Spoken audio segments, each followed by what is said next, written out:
John, over those 2 weeks of music, we are celebrating your concert music. You wrote many, many great pieces for the concert platform, many concertos. And is that a different process for you when you start a piece which will not be for a film? Do you just change your way of thinking? What is the difference? Writing for non-film music is certainly a different mental process, I think, for me or for anyone else, because we don't have a script, we don't have a definite period, style suggested. It can be anything. And of course, that's much harder because the universe is a palette of what to do. And I have always written concert music away from films for the main reason to discover a sense of renewal, to get away from an assignment that I had to do and enjoy myself, perhaps, or indulge myself, maybe is a better way of putting it, in writing, in most cases, pieces for a certain individual or a certain orchestra.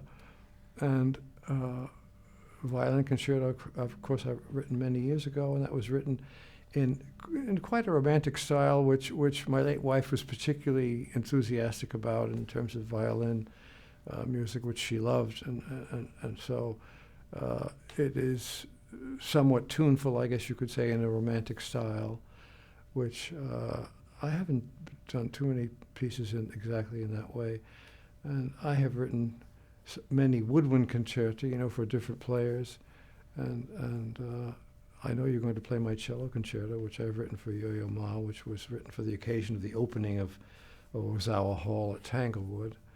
And I think my mindset there is to try to have the temerity to try to suggest that I might contribute something for the cello and orchestra that isn't exactly already in the repertoire.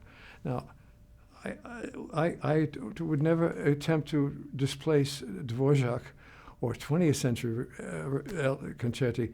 Elgar, my God, absolute masterpiece, I think, and many other more contemporary works. But I thought, what can I do for Yo-Yo that would perhaps be something a little bit fresh, if I can have the audacity to try to contribute that. And what a reward to be able to have an artist like Yo-Yo look at it and say, yes, I will play it.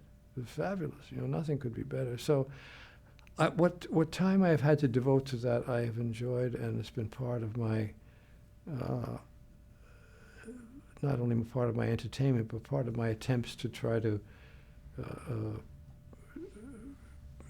expand my horizons, perhaps, if you like, educate myself a little bit in terms of expression away from particular subjects and narratives of the film. Do you feel you are even more true to yourself because you don't have to to follow a theme, to follow something?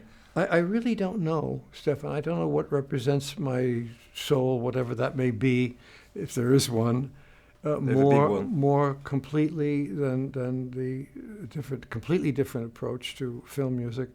There's probably some connection. I mean, there are things, we all write letters and our handwriting is inescapable, as our thumbprints are quite inescapable. And the consequence of that is that our limitations and strengths are probably always with us. My friend, the late Bernard Herrmann, who many people will remember as a great film composer, among other things, he would always say, composers don't improve. They are themselves. They are what they are. And that is probably true, really, in the end. You can contribute what you can. Music is so fabulous. I could just give you what is now a cliche, but it's a great quote of Rachmaninoff's, who says, he said finally that a lifetime of music is enough for a lifetime, but no lifetime is enough for music. We cannot live long enough to appreciate the shoulders we stand on, the great art that we have, mysterious as it is, elusive as it may be. To us, we think of music, and we think primarily of European music. But Leonard Bernstein was beginning to teach us that, and Yo-Yo now and others with the Silk Road are reminding us that music is even more than that. And it's so exciting when so many Asian students now not only are fabulous instrumentalists and composers and conductors of Western music, but they're bringing in their own influences. Oswaldo Golochov, he comes to South America and he does Western music, but he also has all the cultural, some of the cultural ingredients we never had before. So there's internationalism that I think is now being added to the the European-centric, Eurocentric, if you like, thinking in music over the centuries that we have, and time that educations that we have had. So music is, for me, our greatest gift. If I wouldn't be working, I think I would go to every concert I could go to, and if I could be admitted, I'd go first to the rehearsal. Yes. I just want to say the contributions of orchestras to films.